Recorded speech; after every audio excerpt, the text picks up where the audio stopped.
Salut à toi, au potentiel hypersensible égaré dans un labyrinthe de diagnostics confus. Aujourd'hui, nous plongeons au cœur de cette jungle déroutante où se mélangent les appellations HQI, HPI, HPE, THQI pour révéler la vérité qui t'échappe peut-être.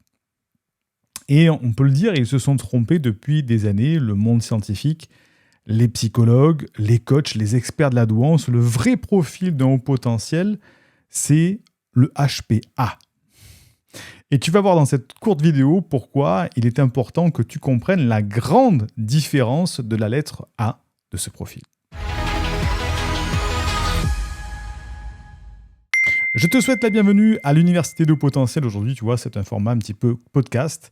Donc, nous sommes à l'Université de Haut Potentiel dans laquelle nous aidons les personnes avec un profil psychologique de haut potentiel à s'épanouir avec leur douance pour, je l'espère, co-créer un monde meilleur. Tu sais que tu peux dès à présent devenir élève de l'Université de Haut Potentiel en téléchargeant une première formation offerte qui t'apprend à canaliser ton haut potentiel pour t'épanouir avec ta douance, et tu recevras aussi mes vidéos privées complémentaires. Tout ça, ça se trouve dans le lien en description de cette vidéo ou du podcast. Et j'avais fait d'ailleurs un petit coucou à ceux qui... Enfin, coucou, un hello plutôt, à ceux qui nous écoutent en podcast, puisque je sais que vous êtes de plus en plus nombreux.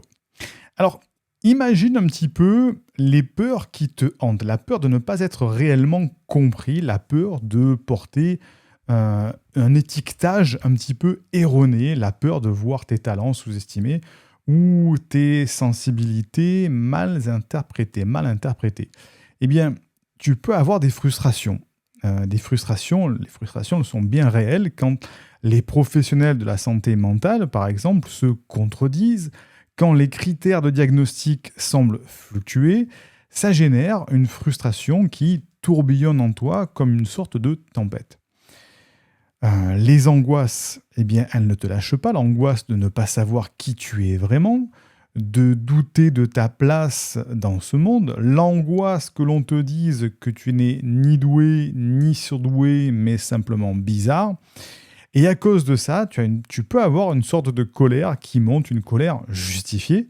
La colère contre un système qui ne semble pas comprendre la subtilité entre les différents profils psychologiques, la colère contre l'injustice d'être mal étiqueté, la colère contre l'ignorance des soi-disant experts.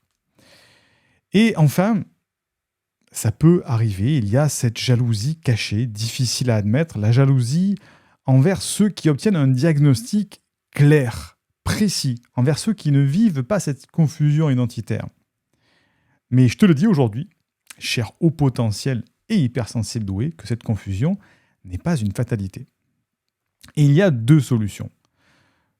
La première, c'est que tu restes dans cette confusion, voilà, statu quo. Soit tu peux démystifier cette question, clarifier ces diagnostics et tracer un chemin vers l'acceptation de soi. Tu es unique et quelle que soit l'étiquette, tu as des talents et des sensibilités que tu peux célébrer. Donc, reste avec moi. On va découvrir la véritable différence du HPA et ensemble, on va éclairer cette obscurité. Pense à t'abonner afin de soutenir cette chaîne et aussi pour ne louper aucun conseil qui pourrait t'aider. Et si tu es sur un podcast, c'est pareil, pense à mettre un petit commentaire aussi. Si tu as vraiment tous ces problèmes, ce dont tu as vraiment besoin, et tu le sais, c'est de comprendre les deux grandes différences dans la définition même de l'intelligence. Et c'est quoi le concept ? Il n'existe pas de consensus scientifique sur la définition de l'intelligence. Et aujourd'hui, il y a deux concepts majeurs qui s'affrontent, l'intelligence cognitive de performance et l'intelligence holistique. Intelligence cognitive de performance et intelligence holistique. Premièrement, l'intelligence cognitive de performance. Qu'est-ce que c'est ? L'intelligence cognitive de performance, c'est comme une pièce de théâtre spectaculaire. Elle se mesure principalement par des tests standardisés, des évaluations objectives et des scores de QI, des scores de quotient intellectuel. C'est ce que l'école et la société traditionnelle ont tendance à valoriser. Elle représente ta capacité à résoudre des problèmes logiques, à effectuer des calculs mathématiques ou à mémoriser des informations. Et elle mesure uniquement la résolution de problèmes, la mémoire, la logique, la compréhension verbale et la rapidité de traitement de l'information. De l'autre côté, il y a l'intelligence holistique.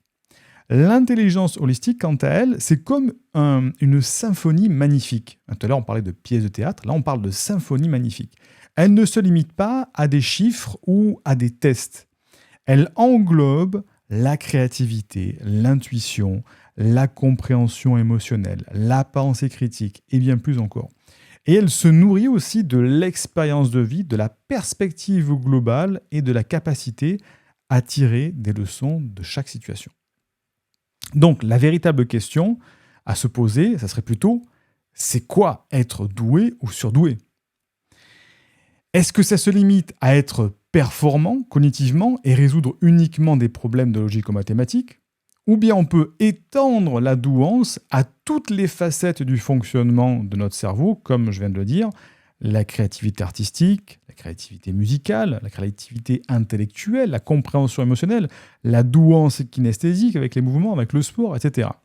Et c'est pour cette raison que on devrait réduire les deux profils de douance à d'un côté les HPI, au potentiel intellectuel, c'est-à-dire les cognitifs froids, et de l'autre côté les HPA, c'est-à-dire les hauts potentiels atypiques, qui englobent toutes les douances, ce qu'on appelle l'intelligence holistique. Maintenant, la grande question que tu dois te poser, si tu m'as suivi jusque-là, c'est comment distinguer ces deux formes d'intelligence ? Eh bien, cette explication, tu la trouveras dans la vidéo complémentaire. Eh oui. Soit tu reçois déjà ma newsletter privée et tu as déjà accès à la seconde vidéo, donc tu n'as rien à faire. Tu l'as dans le mail déjà. Soit il te suffit de m'indiquer à quelle adresse t'envoyer ma newsletter et tu recevras aussi la vidéo de la deuxième partie, plus mes conseils privés par email. Le lien se trouve en description ou épinglé en premier commentaire. Fais-le maintenant. Sinon, eh bien, rendez-vous dans la prochaine vidéo de conseils. Je te dis à très vite. Bye bye.